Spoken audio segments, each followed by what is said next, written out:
Mulai populer di era 1980-an, sepak bola putri terus menuai penentangan. Alhasil, kini mengalami kemunduran. Buana Putri, salah satu klub terbesar dalam sepak bola putri era 1980-an.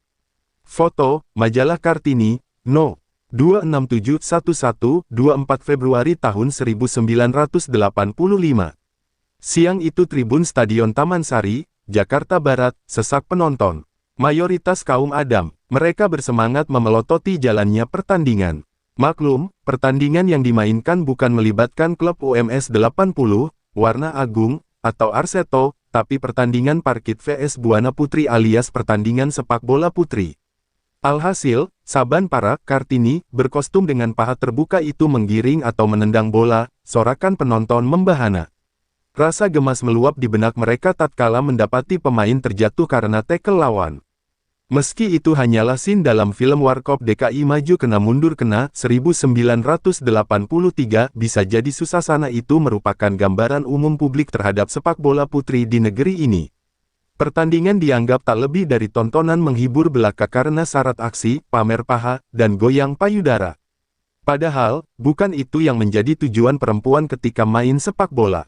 Advertising, melawan budaya ketimuran. Sejak akhir 1960-an, ketika perempuan Indonesia mulai antusias bermain bola, para pesepak bola putri hanya punya dua tujuan, penyaluran hobi dan meraih prestasi. Namun, hal itu tak mampu menghindarkan mereka dari kritik. Akibatnya, perkembangan sepak bola putri dalam negeri terhalang tembok tinggi. Ketika sepak bola putri mulai makin marak digemari pada 1980-an, cibiran dan kritikan bahwa perempuan di Indonesia tak pantas bermain bola terus mengiringi. Bukan semata soal pakaian yang dianggap terlalu seksi jadi sorotan, tapi juga soal kesehatan bahkan budaya. Dalam budaya timur, perempuan main sepak bola dianggap bertentangan dengan kodrat. Tak hanya dari masyarakat, komentar miring bahkan datang dari Menteri Muda Urusan Peranan Wanita Lasya Sutanto. Masih banyak olahraga yang lebih pantas dilakukan wanita timur dan pantas dilihat mata, katanya sebagaimana dimuat majalah Femina, tanggal 11 Agustus tahun 1981. Majalah yang sama juga memuat komentar miring pengurus DPP Wanita Katolik Marta Hadi Mulyanto. Kasihan kalau wanita-wanita itu hanya jadi bahan tertawaan. Apalagi sepak bola itu permainan yang keras. Biarlah kaum pria saja yang melakukannya, kata Marta. Akibatnya, beberapa pesepak bola putri mesti membela diri. Mutia Datau, kiper Buana Putri dan Timnas Putri era 1980-an mengatakan, dia main bola karena hobi dan untuk menyehatkan tubuh. Pasti ada pro dan kontranya. Kita kan di timur, padahal, seragam enggak ketat juga sebenarnya. Hanya celana pendek kok, namanya juga main bola. Memang sepak bola itu konotasinya olahraga laki-laki. Tapi seiring perkembangan zaman, laki-laki dan perempuan disetarakan. Tinggal bagaimana orang mau mengartikannya.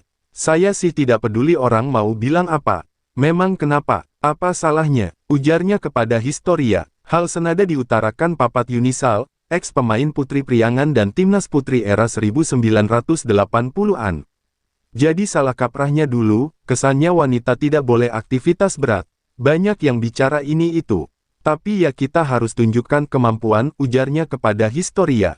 Ketua Asosiasi Sepak Bola Wanita Indonesia ASBWI itu justru mempertanyakan kenapa hanya sepak bola putri yang dipermasalahkan pakaiannya, sementara cabang olahraga lain tidak. Gini deh, ambil contoh cabang renang. Bagaimana itu? Pakaiannya apa enggak umbar aurat? Lalu untuk yang lain-lain, tinju, gulat, angkat besi, itu jelas merusak tubuh, sambung Papat. Toh, penjelasan-penjelasan itu tetap tak mampu menghapus pandangan miring masyarakat terhadap sepak bola putri.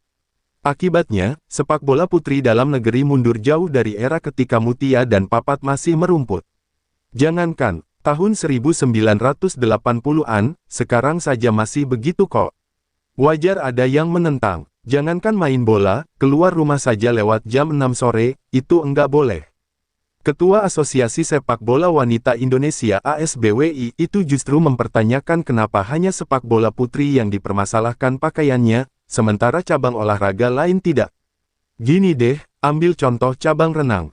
Bagaimana itu? Pakaiannya apa enggak umbar aurat? Lalu untuk yang lain-lain, tinju, gulat, angkat besi, itu jelas merusak tubuh, sambung Papat. Toh, penjelasan-penjelasan itu tetap tak mampu menghapus pandangan miring masyarakat terhadap sepak bola putri. Akibatnya, sepak bola putri dalam negeri mundur jauh dari era ketika Mutia dan Papat masih merumput. Jangankan tahun 1980-an, sekarang saja masih begitu kok. Wajar ada yang menentang. Jangankan main bola, keluar rumah saja lewat jam 6 sore, itu enggak boleh. Dulu juga banyak yang berpendapat keperawanan bisa hilang kalau main bola. Padahal tidak begitu. Keperawanan ya harus dijaga masing-masing sampai punya suami, kata Papat menutup pembicaraan.